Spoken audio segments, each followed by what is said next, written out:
नमस्कार। Bureaucracy and political review के इस नए अंक में आपका स्वागत है।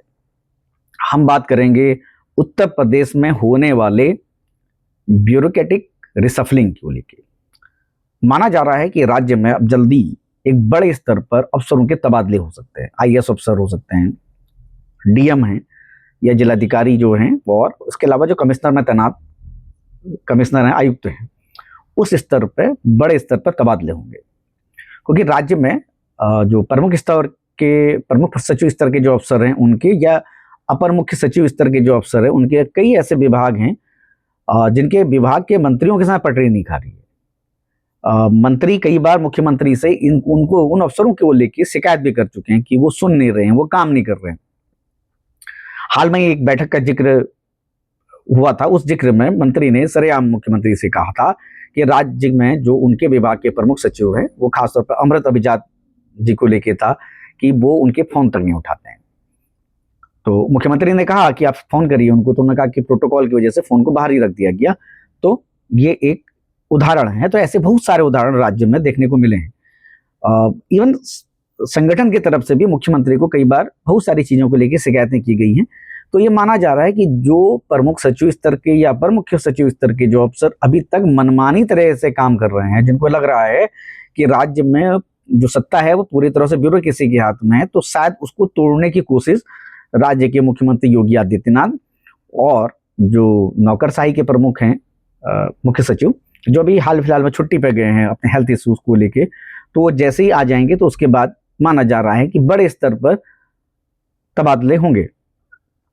और इसमें अपर मुख्य सचिव से लेके जिलाधिकारी स्तर तक के बड़े अफसरों के तबादले होने की पूरी तरह संभावना है। हालांकि ये तबादले अभी तक हो चुके होते हैं, लेकिन क्योंकि जो मुख्य सचिव हैं वो अपने हेल्थ इश्यूज की वजह से छुट्टी पे हैं, और उनकी जगह पर दीपक कुमार जो हैं वो अभी चांस देख रहे हैं। अगर मुख्य सचिव छुट्टी ना गए होते तो शायद अभी तक बड़े स्तर पर प्रशासनिक तबादले देखने को मिलते हैं। आपको बता दें कि राज्य में जो ब्यूरोक्रेसी है वो बहुत एक तरह से तानाशाह की तरह काम कर रही है, अपने मन के हिसाब से काम कर रही है। जब मंत्री की शिकायत नहीं सुन रहे हैं अफसर, तो आप समझ सकते हैं कि आम आदमी की क्या स्थिति हो सकती है। और ये भी बताया जा रहा है कि जो सचिवालय में जो अफसर कई लंबे अरसे से जो टिके हुए हैं या किसी डिपार्टमेंट में कई समय से हैं, उनको भी हटाया जाएगा, क्योंकि नया रेजिम आया है और नए तरीके से नए रिजल्ट देने हैं। तो इसकी वजह से सचिव स्तर पर, विशेष सचिव स्तर पर, प्रमुख सचिव स्तर पर और अपर मुख्य सचिव के स्तर पर भी बड़े लेवल पर तबादले होंगे। अभी हाल फिलहाल में आपने देखा है कि नोएडा में मामला आया जो सेलटेक्स डिपार्टमेंट से जुड़ा हुआ था, जहां महिला जो अफसर हैं, जो सचल दस्ते की जो महिला अफसर हैं, उन्होंने शिकायत की, मुख्यमंत्री को लिख के शिकायत की कि उनका मानसिक तौर पर, शारीरिक तौर पर शोषण किया जा रहा है। उनको जो वहाँ पर अपर आयुक्त हैं वो प्रताड़ित कर रहे हैं, उनको हरास कर रहे हैं।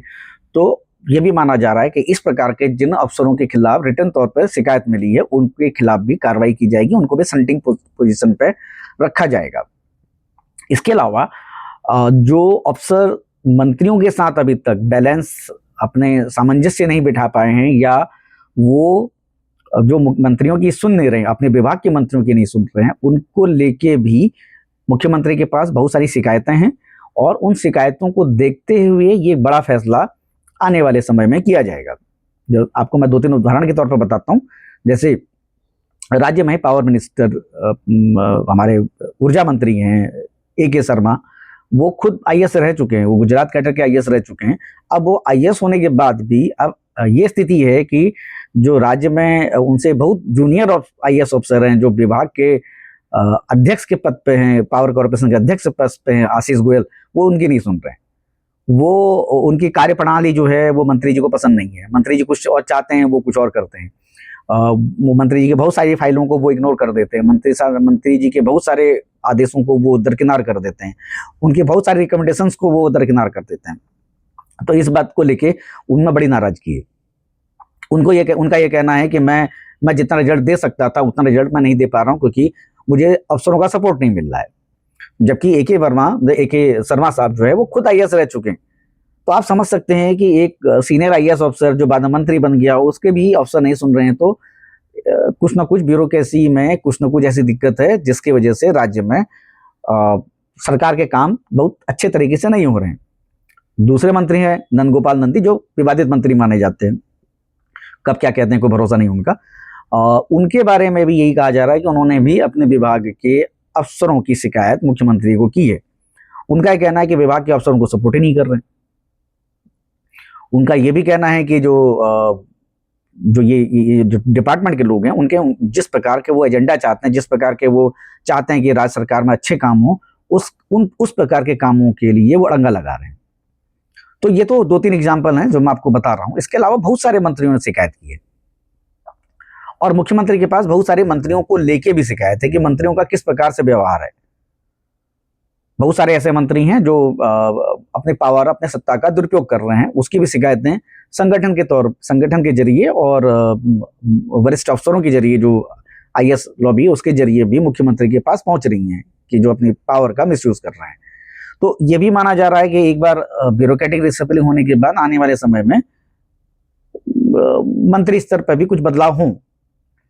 हाल फिलहाल में आपने देखा होगा सत्यदेव सिंह के बेटे की चिट्ठी, जो अपने जिले में दौरे के लिए जा रहे थे, तो उन्होंने प्रोटोकॉल के तौर पे उस चिट्ठी को किया था। तो लोगों ने मीडिया बड़ा हंगामा मचा हुआ है कि आखिर एक मंत्री के बेटे को किस प्रकार का प्रोटोकॉल दिया जा सकता है। हो सकता है कि वो नेता हों और बीजेपी से जुड़े हो सकते हैं, राज्य की सत्ताधारी पार्टी भारतीय जनता पार्टी से जुड़े हो सकते हैं, लेकिन एक चिट्ठी का सार्वजनिक हो जाना थोड़ा सा किसी भी मंत्री को या सरकार को थोड़ा सा कटघरे में खड़ा करता है। तो कुल मिला के राज्य में इस प्रकार की स्थिति है और ये माना जा रहा है कि मुख्य सचिव की छुट्टी से आने के बाद राज्य में बड़े स्तर पर तबादले होंगे।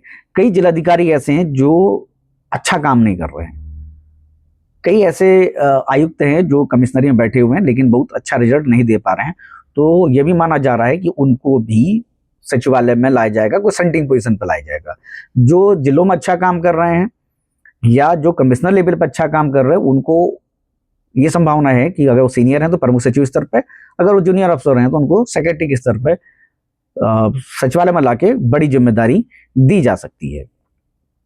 अभी बताते हैं आपको कि जो राज्य के मुख्य सचिव जो एसपी गोयल हैं, वो कब आएंगे इस बात के लेके कोई खुलासा नहीं हुआ है, लेकिन जो राज्य के कृषि उत्पादन आयुक्त हैं दीपक कुमार सिंह, उनको अभी चार्ज दिया गया है। वो बहुत सारे डिपार्टमेंट उनके पास हैं।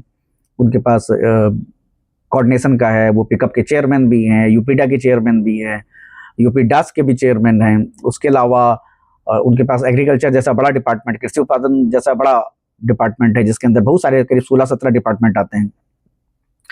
और अब उनको चार्ज दिया गया, वो as a acting chief secretary काम कर रहे हैं। और अभी ये बताया जा रहा है कि एसपी गोयल जो हैं वो थोड़ा सा आराम करेंगे और उनको कोई हार्ट की से जुड़ी कोई समस्या थी, उसकी वजह से उनका कुछ इलाज हुआ है। तो उसके बाद वो जब आएंगे तो उसके बाद ये जो बड़े स्तर पर जो रिसफलिंग होगी ब्यूरोक्रेटिक के स्तर पर, उसको अंजाम दिया जाएगा।